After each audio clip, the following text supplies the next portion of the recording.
I don't really see nobody stopping me. I done overcome a lot of shit. Came from the bottom to the top, and esophagus. Hardest sparking, but the parking if they doubting it.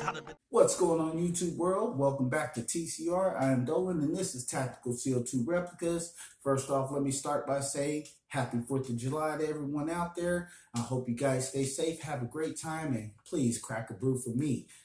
Now, we're going to talk about one of the baddest replicas out there. By bad, I mean good. Hope you guys catch on to that. But regardless, this is one very nice replica. It is the Umarex Mp5k PDW, and let's just say that I am very fond of the Mp5k. You may have seen it in plenty of movies, from Lethal Weapon to oh my goodness, why am I forgetting this? But Die Hard and plenty other movies, and this is a very iconic gun. Now, this is a replica. We ain't talking firearms here today, but let's talk about what we have here in front of you.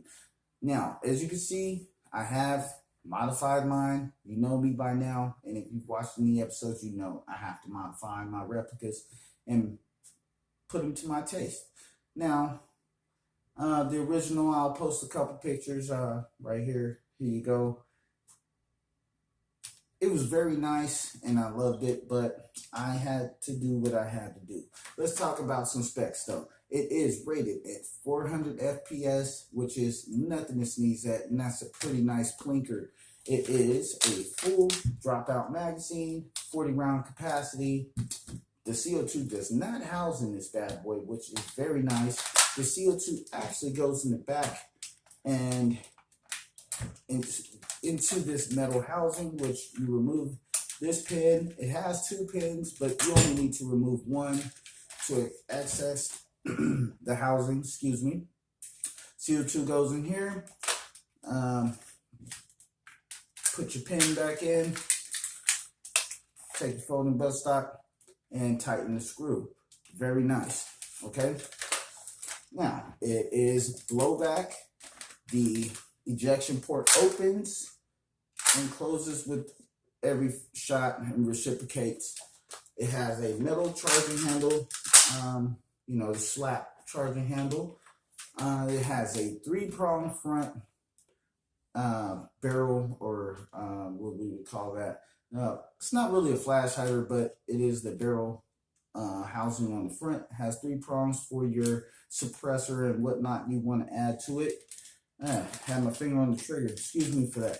But it is ambidextrous, fire and safety selector switch. It does not feature full auto, which kind of sucks, but you know what? You get what you get. This thing is not very expensive at all.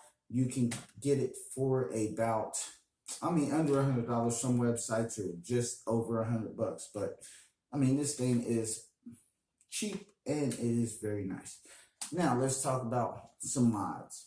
I added a red dot scope to mine. It has a flip up. I will leave a link in the description for some of the parts that I bought, mainly this one, because everything else I kind of modified or made from something else, but we'll get to that.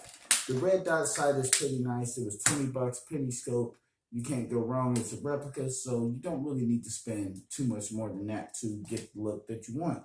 I added a front suppressor. Also totally rebuilt the rear end with this UMP45 style rear buttstock. It originally came with this bad boy here, which is very nice, and it's not too bad for the replica, but I wanted something different, so we went with that. I also changed the front original hand grip to be removable for this RIS add-on. Anyway, this also came with the airsoft version, but you can find something similar on e-bike, and I will leave a link in the description for that.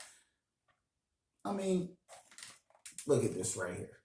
It's very nice, and you can't go wrong. It is a very nice plinker, 400 feet per second. So go ahead and get out there and grab you one. Umarex, thanks for a great replica. And you guys are also great. Hope you guys have a happy 4th and go out there and have some fun.